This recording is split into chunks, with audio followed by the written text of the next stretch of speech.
All right, so how many people here has ever heard of Love Canal? Just a couple?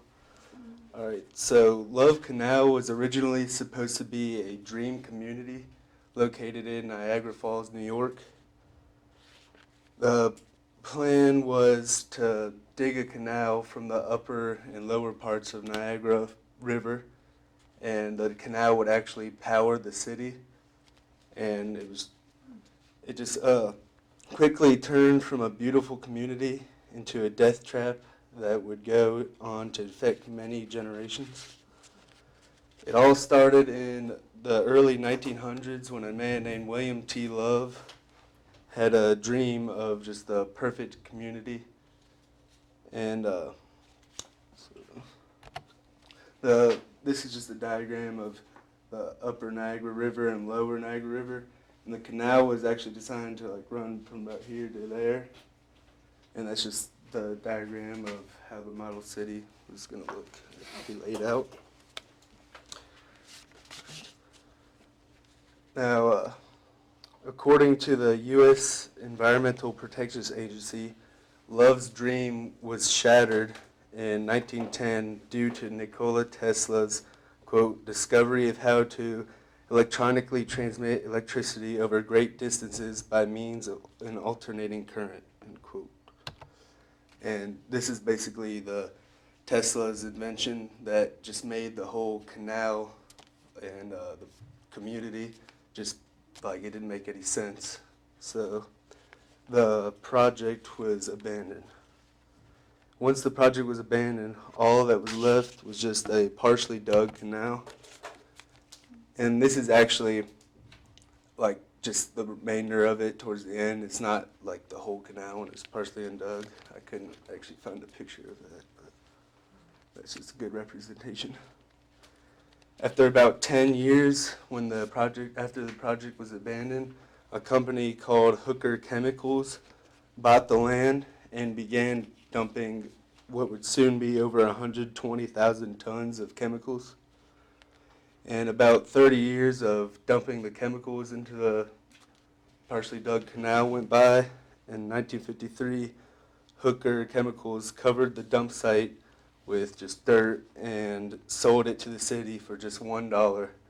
And Hooker Chemicals' only stipulation in that deal was that Hooker Chemicals was not responsible for any future damages caused by it, and Niagara City agreed to it.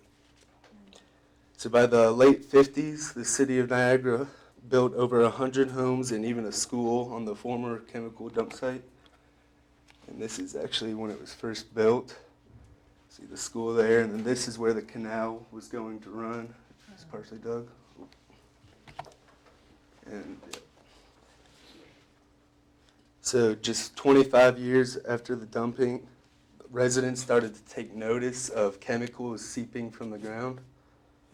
The sludge that's how they described it, it was studied, and they found that it contained 82 different compounds and 11 different carcinogens. And carcinogens are cancer-causing. Residents even found sludge seeping in basements, and when they would dig fence post holes, and it was reported that kids would actually play with. They thought they were just white rocks, but it turned out they were chemicals that would spark when you threw them on the ground.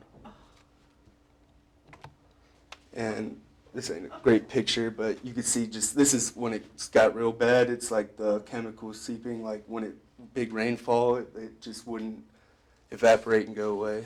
It was just there. So many people began to get sick, and even more people got cancer. And there was a shocking amount of birth defects.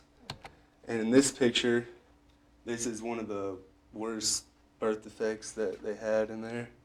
And they actually had a couple kids that were born with obvious stuff like that.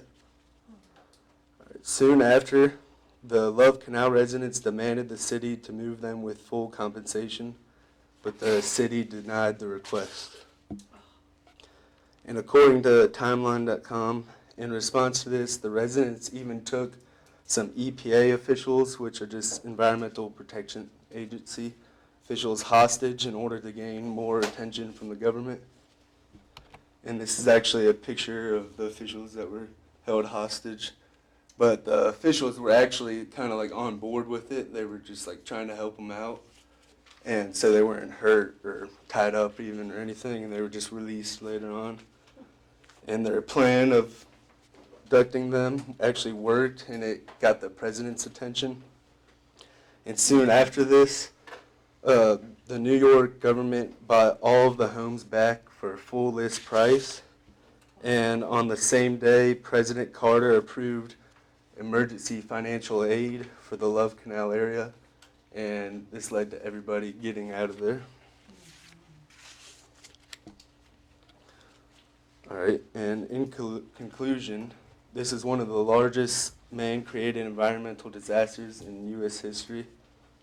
And the scary thing is that it's actually not considered an isolated event. And due to badly enforced regulations, it can happen again anywhere. And Love Canal is just now a bad memory blocked off by fences.